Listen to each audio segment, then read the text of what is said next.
Hari ini kita akan memasak tumis tahu dan tempe balado. Pasti enak. Dan tentu saja pedas.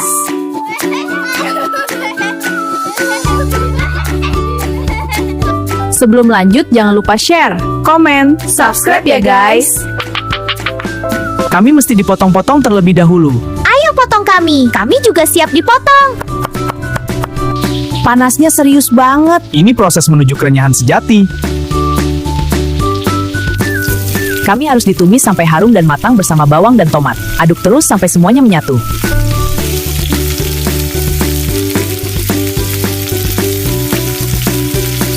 Tahu dan tempe yang sudah digoreng ditumis bersama dengan kami. Jangan lupa beri garam, gula, dan bumbu penyedap secukupnya.